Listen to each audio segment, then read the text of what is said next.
와, 마침 오늘이 2025년 12월 25일이네요. 이런 날에 당신이 보내주신 자료, 그러니까 그리스도의 탄생에 얽힌 이 계시들을 깊이 파헤쳐보는 건 정말 특별한 의미가 있는 것 같습니다. 네, 정말 시기적으로 딱 맞는 주제인 것 같네요. 자료를 읽으면서요. 와, 이 관점은 정말 새롭다 하고 머리를 탁 친 개념이 있었어요. 아, 어떤 부분이었나요? 바로 그리스도의 탄생이라는 그 물리적인 사건이 먼저 있었고요. 그 다음에 그 사건이 대체 무슨 의미인지를 설명하는 계시가 뒤따랐다는 관점이었죠. 맞습니다. 보통은 이걸 하나로 묶어서 생각하는데 분리해서 보면 완전히 새롭게 보이죠? 네.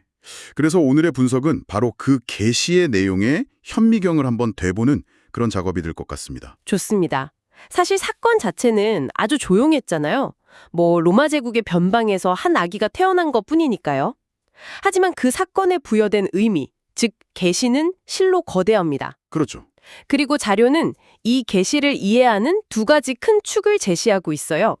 하나는 수평적 관점입니다. 수평적 관점이요? 네, 그러니까 구약 시대부터 이어져 온 수많은 예언들이 마침내 이 한 아기에게서 성취된다는 역사를 관통하는 흐름인 거죠. 아하, 그리고 다른 하나는 수직적 관점이겠군요. 정확합니다.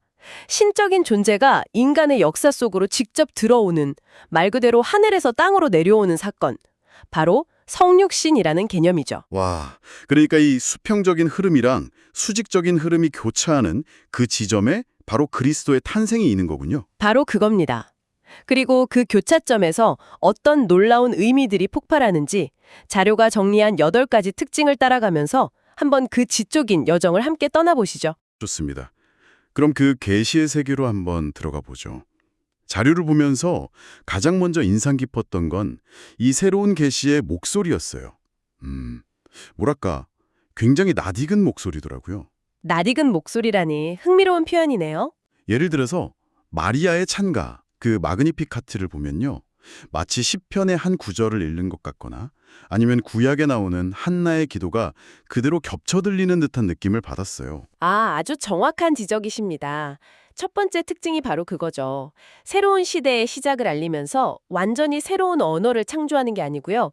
가장 익숙하고 오래된, 그러니까 구약의 표현 방식을 그대로 가져와 쓴다는 점입니다. 그냥 옛날 스타일을 빌려온 거군요. 근데 여기에는 아주 중요한 두 가지 의도가 숨어 있습니다. 첫째는 연속성의 강조예요. 연속성이요? 이건 완전히 새로운 종교가 아니라 너희 조상들에게 했던 그 약속의 연장선에 있는 이야기란다 라고 말해주는 거죠. 아하, 완전히 새로운 시대가 열렸어 라고 외치면서 낯선 언어로 말하는 게 아니라 오히려 할아버지 할머니가 쓰시던 가장 익숙한 언어로 얘들아, 그 오랜 약속이 드디어 이루어졌단다 라고 말해주는 느낌이네요. 바로 그겁니다. 그리고 두 번째 의도는 훨씬 실용적이죠. 실용적인 의도요? 당시 유대인들은 구약의 언어와 이야기에 완전히 젖어 살던 사람들이잖아요. 그렇죠. 그들에게 가장 익숙한 틀을 사용해야 이 엄청난 새 계시를 더 쉽게 이해하고 받아들일 수 있었겠죠. 일종의 신학적 눈높이 교육이라고 볼 수도 있겠습니다.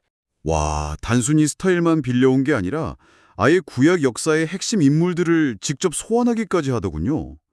다윗의 가문이라던가 아브라함에게 했던 맹세, 심지어 세상의 시작인 창조까지 거슬러 올라가던데요. 이건 정말 보통 스케일이 아닌 것 같아요. 네, 그게 바로 두 번째 특징과 연결됩니다. 구약 구속사와의 긴밀한 연결이죠. 다윗, 아브라함, 창조, 이 세 지점은 구약 역사의 가장 중요한 분기점들이거든요. 그렇죠. 핵심적인 사건들이죠.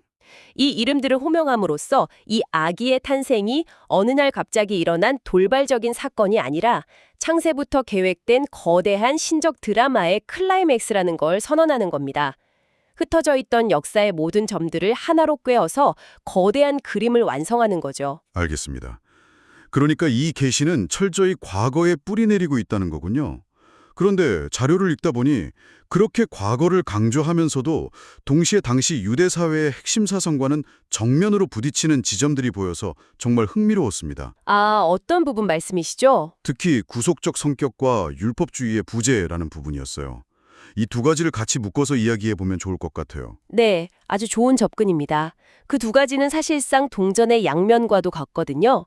먼저 구속적 성격이란 건요, 이 모든 일이 인간의 자격이나 노력 공로 때문에 일어난 게 아니라는 겁니다. 아, 인간의 공로가 아니다. 네, 전적으로 하나님의 일방적인 은혜와 긍휼의 결과라고 선언하는 거죠. 마리아의 창가에서도 그 긍휼하심이 두려워하는 자에게 대대로 이르는 도다라고 노래하잖아요. 바로 그 지점이 당시 유대교의 일반적인 생각과는 달랐다는 거죠. 자료에 따르면 당시 사람들은 우리가 율법을 잘 지키면 그 보상으로 하나님이 메시아를 보내주실 것이다 라는 식의 어떤 인과관계를 가지고 있었다고 하던데요. 맞습니다. 일종의 조건부 계약 개념이었죠. 하지만 이 탄생 계시들은 그 순서를 완전히 뒤집어 버립니다. 순서를 뒤집는다고요? 너희가 잘해서 메시아가 오는 게 아니라 내가 너희를 긍휼히 여겨 먼저 은혜의 선물로 메시아를 보낸다. 그리고 그를 통해 너희는 비로소 진정으로 하나님을 섬길 수 있게 될 것이다. 이렇게요. 와, 이것이 바로 율법주의의 부재입니다. 그건 정말 코페르니쿠스적 전환이네요. 원인과 결과를 완전히 바꿔버린 거니까요. 우리의 행위가 구원을 가져온다가 아니라 하나님의 구원이 우리의 변화된 행위를 가져온다는 새로운 공식을 제시한 거군요. 정확합니다. 그리고 이 전환이 두 가지 엄청난 결과를 낳습니다. 첫째, 내가 율법을 이만큼 지켰으니 구원받을 자격이 있다. 는 인간의 모든 종교적 교만, 그 자기의를 뿌리 뽑아버립니다. 그렇군요. 둘째, 그렇다고 해서 윤리적인 삶이 불필요해지는 게 아니고요. 오히려 구원의 목표로서 그 중요성이 더욱 강조됩니다. 목표로서요. 네. 천사가 요셉에게 아기의 이름을 예수라 지으라고 하면서 그 이유를 설명하잖아요. 자기 백성을 그들의 죄에서 구원할 자이기 때문이라고요. 아, 맞아요. 율법을 못 지키는 죄의 문제로부터의 해방의 핵심 사역이라는 걸 처음부터 못 받고 시작하는 겁니다. 잠시만요, 그러면. 당시 사람들이 기대했던 메시아는 죄로부터의 구원보다는 로마로부터의 구원이 아니었을까요? 정치적 해방을 훨씬 더 갈망했을 것 같은데요. 네, 그렇죠. 자료에서도 네 번째 특징으로 정치적 요소의 부재를 꼽고 있더라고요. 사가랴의 예언에 원수들의 손에서 우리를 건져내셨다는 표현이 나오긴 하지만요. 아주 좋은 질문입니다. 그 표현 때문에 많은 사람들이 오해하고는 하죠. 하지만 그 구절의 뒷부분을 자세히 읽어보는 게 중요합니다. 원수에게서 구원하시는 목적이 무엇이냐? 목적이요? 바로 우리가 평생토록 그분 앞에서 두려움 없이 거룩함과 의로움으로 섬기게 하시려는 것이라고 나옵니다. 아하, 그러니까 정치적 해방이 최종 목표가 아니라 하나님을 제대로 섬기는 그 영적인 삶을 살기 위한 전제 조건 혹은 수단으로 설정되어 있다는 말씀이시군요. 바로 그겁니다. 이것 역시 사람들의 기대를 완전히 비껴가는 지점이죠. 그러네요. 사람들은 외부의적인 로마를 물리쳐줄 왕을 기다렸지만 이 계시들은 내부의적인 죄의 문제를 해결할 구원자를 이야기하고 있는 겁니다. 당시 사람들에게는 굉장히 낯설고 어쩌면 좀 실망스러운 메시지였을 수도 있겠네요. 충분히 그럴 수 있습니다. 와, 근데 이 이야기의 파격성이 여기서 그치지가 않더라고요. 제가 자료를 읽으면서 정말 무릎을 쳤던 부분이 바로 여섯 번째 특징, 두 예언 흐름의 결합이었습니다. 그 부분이죠. 구약에는 여호와, 즉 하나님께서 친히 오신다는 예언의 흐름이 하나 있고 또 기름 부음 받은 왕, 즉 메시아가 온다는 또 다른 거대한 예언의 흐름이 있었는데 저는 이걸 막연히 다른 이야기라고 생각했었거든요. 그런데 이 탄생 계시에서 이 두 고속도로가 하나로 합쳐지기 시작한다고요. 네, 바로 그 지점이 기독교 신학의 가장 심오한 부분이 시작되는 곳입니다. 자료는 이 결합이 아직은 초기 단계라고 아주 섬세하게 분석하고 있어요. 초기 단계요? 네, 예를 들어 볼까요? 제사장 가문인 사가랴와 엘리사벳에게 주어진 계시를 보면 주 곧 그들의 하나님께로 많이 돌아오게 하겠음이라처럼 여호와의 임재가 더 강조됩니다. 아, 반면에 왕의 가문인 다윗의 후손 마리아와 요셉에게 주어진 계시에는 그의 조상 다윗의 왕위를 그에게 주시리니처럼 메시아 왕권이 중심이 되죠. 그렇네요. 아직은 좀 분리되어 있는 것처럼 보이네요. 그럼 이 둘을 연결하는 다리는 뭔가요? 어떻게 이 둘이 같은 사건을 가리키는 게 되는 거죠? 그 결정적인 연결고리가 바로 예수라는 이름에 담겨 있습니다. 이름에요? 예수라는 이름의 뜻이 여호와는 구원이시다입니다. 아, 그렇죠. 그리고 천사는 그 예수가 자기 백성을 구원할 것이라고 말하죠. 여기서 세 가지가 연결되는 거예요. 여호와는 구원이시다라는 이름의 의미, 예수께서 구원하신다는 그의 사역, 그리고 구약에서 여호와의 백성이었던 이들이 이제 예수의 백성이 된다는 선언. 와, 이 세 가지가 맞물리면서 여호와의 오심과 메시아의 오심이 동일한 사건이라는 엄청난 주장이 암시되기 시작하는 겁니다. 듣고 보니 정말 정교한 신학적 장치네요. 이름 하나에 그런 거대한 의미를 압축해 놓았다니. 그리고 이런 파격적인 선언은 이스라엘의 경계를 넘어서 이제 이방인에게까지 확장될 조짐을 보이더라고요. 맞습니다.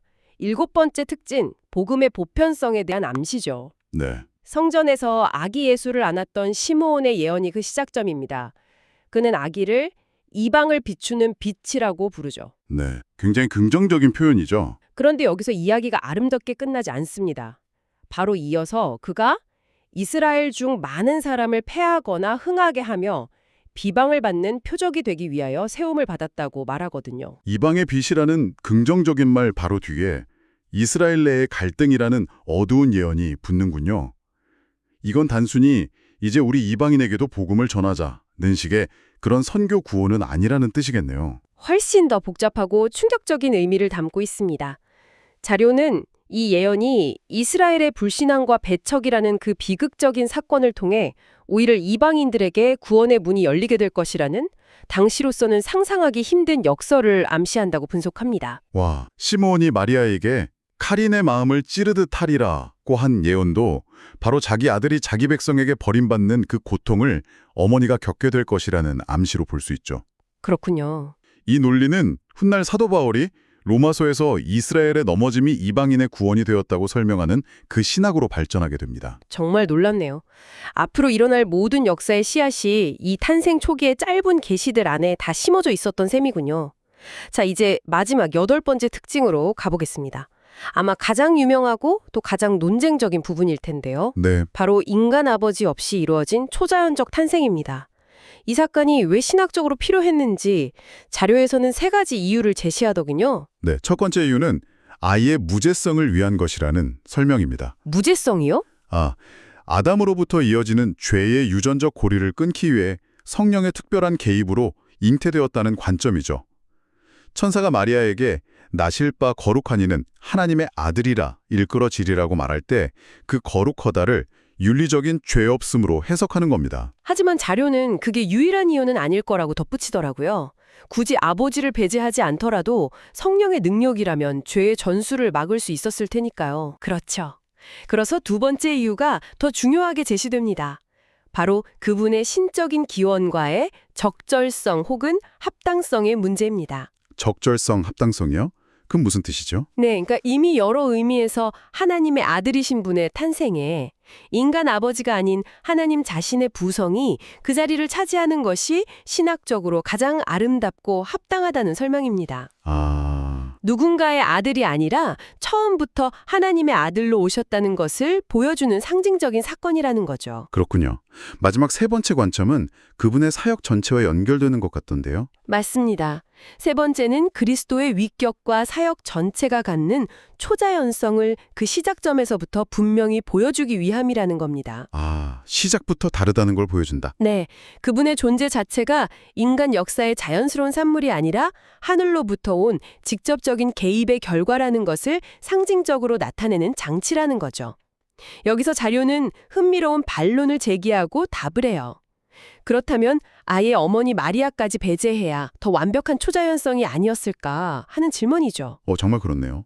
왜 어머니는 필요했던 걸까요? 그에 대한 답은 그의 진정한 인간성을 보존하기 위해서입니다. 인간성이요? 만약 마리아까지 없었다면 그는 인간의 몸을 입고 태어난 것이 아니라 그저 인간처럼 보이기만 하는 영적인 존재, 즉 신기로 같은 존재가 될 위험이 있거든요. 초대 교회에서는 이걸 가현설이라고 부르면서 이단으로 규정했는데 예수가 진짜 인간은 아니었고 인간인 척 연기했다는 주장입니다. 그렇군요. 마리아를 통한 탄생은 바로 이 가현설을 반박하고 그가 우리와 똑같은 피와 살을 가진 진짜 인간임을 확증하는 필수적인 장치였던 셈입니다. 와, 오늘 당신이 보내주신 자료를 통해 그리스도의 탄생 계시들을 하나씩 뜯어보니까 정말 단순한 신화나 전설이 아니네요. 구약 전체의 역사를 집대성하고 앞으로 펼쳐질 새로운 시대의 모든 핵심 요소를 압축해놓은 지극히 정교한 신학적 선언문이라는 게 느껴집니다. 네, 그렇죠. 구약 예언의 성취라는 수평적 흐름과 신이 인간이 되셨다는 수직적 흐름이 만나는 그 역동적인 교차점을 목격한 것 같네요. 그렇습니다. 이 계시들은 그리스도는 누구인가, 그는 무엇을 하러 왔는가 라는 가장 근본적인 질문에 대한 대답을 미리 제시하고 있습니다. 네, 죄로부터의 구원이라는 그의 사역, 율법주의를 넘어서는 은혜의 원리, 이스라엘의 경계를 허무는 보편성까지 신약 전체를 관통하는 거대한 주제들의 서곡이 바로 이 탄생 이야기에 모두 담겨 있는 것이죠. 오늘이 깊이 있는 분석을 마무리하면서 당신이 혼자 곱씹어볼 만한 질문 하나를 남겨드리고 싶습니다. 네, 어떤 질문인가요? 자료의 마지막 부분에서 아주 흥미로운 지적을 하더군요. 그리스도의 초자연적인 신성은 이 탄생 이야기에서 소수의 인물에게만 조용히 암시되지만 그 신성이 대중에게 공적으로 드러나는 더 중요한 사건은 훗날의 세례 사건이라는 겁니다. 아, 그렇죠. 탄생 때는 천사들이 속삭였지만 세례 때는 하늘이 열리고 이는 내 사랑하는 아들이다라는 공적인 선포가 있었죠. 그렇다면 한 개인의 생물학적 시작을 알리는 탄생의 기적과 그의 공적인 사명의 시작을 알리는 세례의 기적은 신학적으로 어떤 다른 무게를 가지는 걸까요? 그리고 왜 신의 계시는 이처럼 한 번에 모든 것을 보여주지 않고 점진적으로 그리고 더 깊은 차원으로 심화되는 방식을 취하는 것일까요? 어쩌면 이 질문에 대한 고민이 오늘 우리가 나눈 이야기의 의미를 당신의 삶 속에서 더욱 풍성하게 만들어줄지도 모르겠습니다.